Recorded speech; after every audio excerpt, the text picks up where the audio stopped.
Welcome back everyone on Let's Play of Desert Strike. It's time for Goose to finish off campaign number 2. He still has quite a few objectives to accomplish, but we're able to squeeze them all in this episode. He's going to start by heading to the chemical weapons plant to take out it so the chemical weapons can't be loaded onto the Scud missile launchers. He'll load the location of the Scud missile launchers upon completing this mission. Well, actually he'll learn the location of the Scud missile commandos, and by capturing them, he'll learn where their Scuds are. Luckily, most of the Scuds are near where another commander is, so we'll basically be able to capture a Scud commander, go to his Scud, and usually once we eliminate his Scud, there'll be another commander nearby, so even though we'll be running around the entire map, getting Scud commandos and Scud missiles, it's logistically efficient, the way the game has it set up, so just want to make sure that we save one Hellfire missile for once we finish off these towers here, because a VDA truck is going to come down and attack us afterwards, so that one final missile will be able to take it out. Just spend the rest of our ammunition to speed up the process of destroying this stuff. So go to that VDA truck, take it out. Grab these ammo crate right here. And there's a really annoying soldier up here that he's really well positioned in the mountain. And I think they just purposely put him like that to force you to destroy this mountain. Because underneath this mountain, we actually have fuel tank. So, speaking of ammo, we want to make sure that before we take on the Scuds, we have a bunch of Hydras and at least a missile, a Hellfire missile. Each of the Scud launchers is going to take 2 Hellfire missiles to take out, or a Hellfire missile and 4 Hydras. And yeah, you're basically timed on destroying the Scud.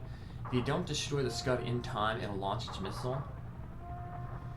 It can actually start shooting its missile, but if you destroy it while the missile is partially still on screen, the missile will blow up, get caught up in the explosion of the launcher. So we'll grab that fuel that we just exposed by destroying that mountain, and we'll head to our first Scud. And as you can see, the Scud commandos are the flashing yellow dots. The Scuds are the red permanent dots. So you always see that there's usually a Scud commander near a Scud launcher. So I said 2 Hellfires will take a Scud launcher out, or a Hellfire and 4 Hydras. The Scuds have 200 armor, so usually each of the Scud commanders is guarded by something. The first one was guarded by a bazooka gun RPG guy. This one had an anti-aircraft artillery piece. So you'll make sure you have at least some armor before taking them on. Luckily, each of the Scud commanders that we capture, we can drop them off to refill our armor, get 100 more armor points. We have quite a few landing zones in this campaign to take advantage of that, so we're going to get a lot of use out of this landing zone because it's right near the final objective in the campaign to free the POWs, which are basically to the north of here. I'm going to still stick around the south here though, because we don't want to venture much further than that. This little square there, because otherwise we'll be in a danger zone. I'll find another Scud up here, and then close by another Scud commander.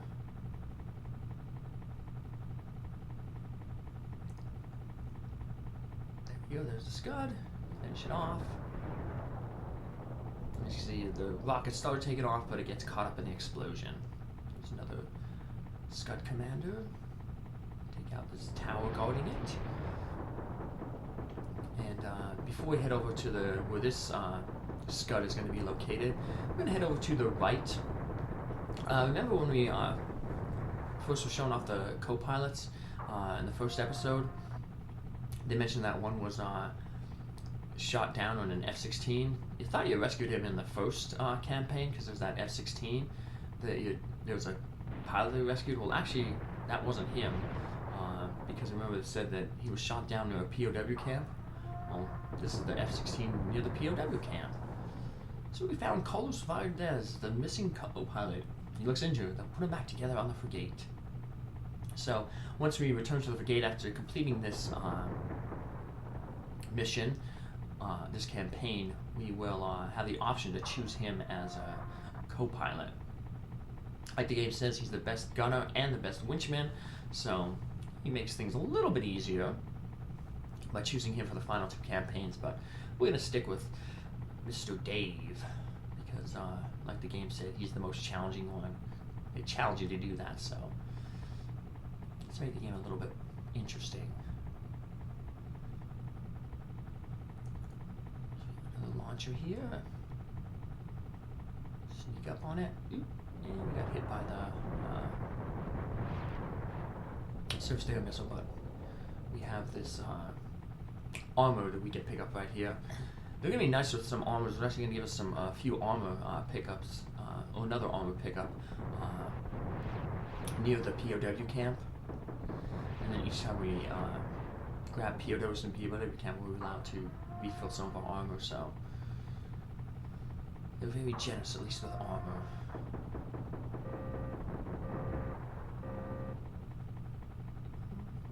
2 more to go. You don't have to destroy all the scuds. You only have to destroy 5 of the 6. But just like in the last campaign, we're going to want to just clear everything out for a maximum amount of points. So we fill our ammo there, so we can finish taking out the rest of the scuds. Grab our fuel. And then after we take out these scuds, then like I said, all we have left to do is clear up that POW camp. Says even though we had a lot of objectives left to do in this mission, the way the game has them set up, it flows logistically, and so it's not that time consuming. Yeah, so actually campaign 1 took more time than campaign number 2 because all the objectives were scattered all over the place. You're traveling around the map multiple times. Another Scud down. 1 more to take out, and then we have, like I said, 1 more, an extra commander to take out.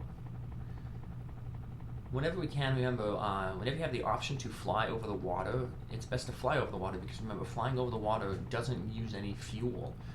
So now, if you're playing, smartly and know where you can find fuel, it's usually not much of a problem. You shouldn't run out of fuel, but always better to play cautiously. Like I said, it is somewhat of a strategy shoot-'em-up game. This Scud that we're going on to is one of the more difficult ones to destroy because it's guarded by an anti-aircraft artillery that's in the middle of a civilian village. So you're actually going to want to approach it from the south and destroy the Scud missile from the south, and then fly over. As we push from the north, when we fire a missile to destroy the Scud launcher, we might accidentally hit the AA gun, and then also may accidentally hit the village. And you lose points if you destroy the civilian village, or the civilian camp. So let's just get this last Scud commander out of the way, and then we'll go make a prison break.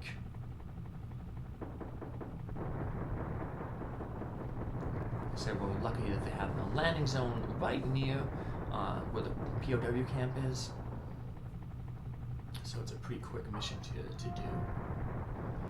That ZSU tank appeared when we captured this guy. Speaking of ZSU tanks, every time there's going to be 4 barracks in the prison camp. Every time you destroy one of the barracks to free the prisoners, a ZSU tank will appear. So make sure you save some missiles and hydras to take them out as they appear. Remember, each ZSU tank will take 1 Hellfire missile and 2 hydras to destroy. 150 points of armor. So let's go drop this guy off, and then we can take care of the defenses. We're basically making 5 different runs against the POW camp to make it safe.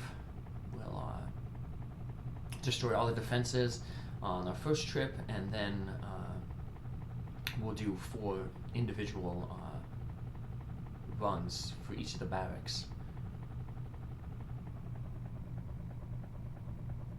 Once again, you don't have to rescue all of the POWs, but you know, you want to get the most points possible, and you know, it just makes sense to rescue everybody. So each of the barracks is going to contain 4 political prisoners. So you want to make sure that before you destroy a barracks to open up and free the prisoners, we have an empty load. Because I said the ZSU tank will appear after opening the barracks, and you don't want to leave behind any POWs to be run over and squished by the tank when it comes. So make sure that we have a full, an empty chopper to grab everybody. Just gonna clear out the bottom section of this part of the city. Most of it has, you know, armor or fuel, which is good. It's a quick refill for when we're going through this final objective. And we got fuel, and we got annoying guard towers. They're just annoying because their hitbox is so tiny. This is, of course, where it's good to have a gunner like Jake Valdez, who's really good on the gun. But we'll make do, like I said, with Lieutenant Dave. Took that one out really easily. Nice. Go fill up our ammo. Because like I said, you want to make sure you have, as long as you have full ammo, you'll be able to take out those 4 tanks and that appear, and the 4, as you take out the 4 barracks. I only dropped that Scud commander off earlier. Forgot. But now let's go finish off this campaign. You get a little cutscene when we destroy the first barracks. Although in reality, probably the way you destroy the barracks in the cutscene isn't very smart. Just check around, make sure everything is taken care of. We don't want anything else hindering us when those tanks start appearing.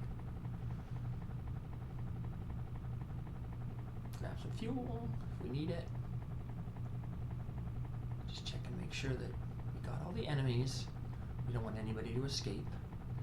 We can also pick up our armor as well up here. We don't want to risk it. I mean, the armor's right there. Might as well just take it. A little out of the way, but like I said, if you're going for a no-miss or a deathless, take advantage of all the stuff the game throws at you.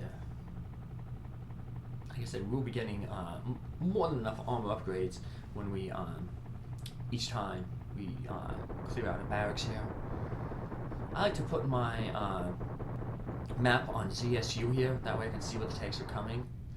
Here's the cutscene. I do not recommend shooting a barracks full of people with a missile, but I guess in this game it's A-okay. In cutscenes, they can't be hurt by the missiles, but right here they can, so just want to run right up to the hole that they come out of, grab them as soon as possible. If you're fast enough, you can get them all before the tank even appears. You see the tanks, they kind of bust down the perimeter fence, and they'll head over to where the prisoners are.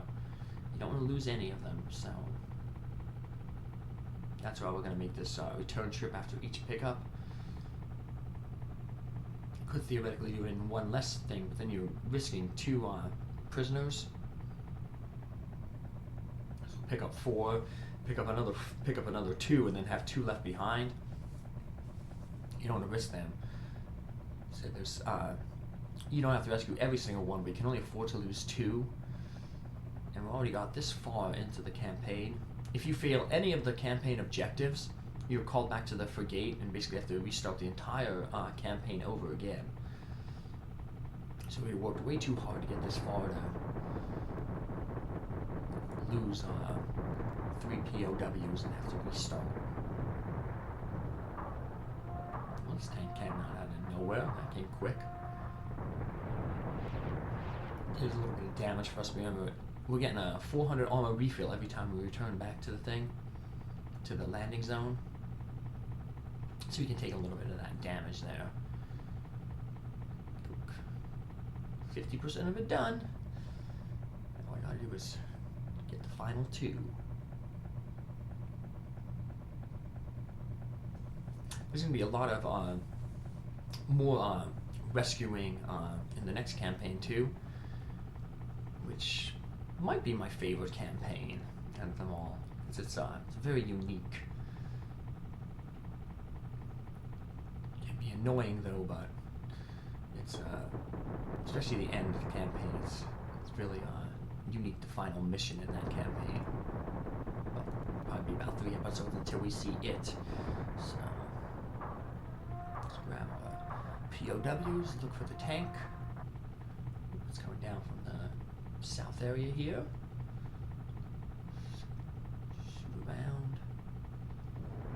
And it's best to, like I said, take out the tanks before you drop the folks off. That way any damage you take, you'll just get healed up. Here.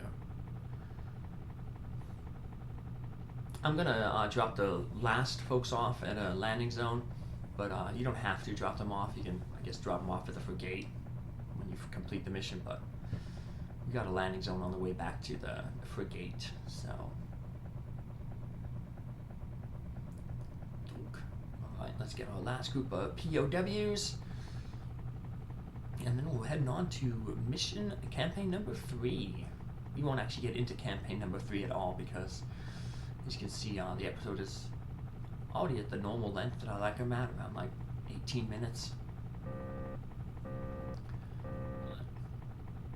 I figured there's no point in stopping the campaign here. We'll finish it off. Goose.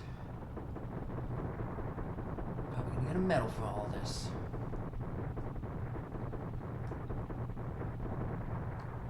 Grab the last folks. So you don't have to grab everybody as soon as you grab 2. It says our mission's completed, but like I said, we want to grab everybody.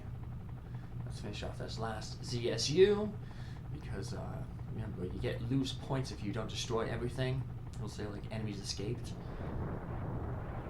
Speaking of enemies escaping, there was one last enemy that we did destroy here on this long stretch of road between like where the jails were and the POW camp. We had another VDA truck flying around, driving around. So I was gonna say flying around. I was like, that ain't flying. Only Goose can fly, and only Goose can fly because remember, he maintained air superiority thanks to campaign 1. And while that is true, we actually are going to run into some enemy helicopters in the next campaign. But Goose will be able to reign supreme over them. Goose has a better helicopter and better piloting skills. And we're going to get a summary of those excellent piloting skills. We head back to the frigate to hear all our good news and get our mission debrief. Unlike the first campaign where I could never get a perfect, always one enemy always escapes. This one, Goose gets A+. He gets no negative news at all. Back. And let's hear the good news that all of Goose's good accomplishments. Dunk. Talking about Goose's good accomplishments, and what's the first thing he does? He crashes into the frigate. So we have the option to change our co-pilot if we want to. So we don't necessarily have to enter the password. As you can see, Jake is now available. But like I said, we're going to keep Lieutenant Dave. So let's see. Oh, good news. Great job. We got all the Scud commanders captured. Destroyed all the Scud missiles. Destroyed a bunch of surface-to-air missile launchers. Destroyed the 3 radar sites. The power station. Not much of a power grid to destroy, but we destroyed what we could. Rescued all our prisoners. Destroyed all 4 of the camps. Rescued those 4 POWs who were initially on the map. Found the missing co-pilot Jake. Destroyed the F-16 like in the first campaign. Destroyed the chemical weapons plant. And captured a few enemy troops. Destroyed a lot more. No civilian buildings destroyed, but plenty of enemy buildings and anti-aircraft artillery weapons destroyed. Good job, Goose. And Goose is going to learn, because he did such a good job, he's going to be sent on another campaign, and we're going to learn all about that campaign in our next episode, where we get the debrief of what's going on. So take care, have a good one, see you then. Bye.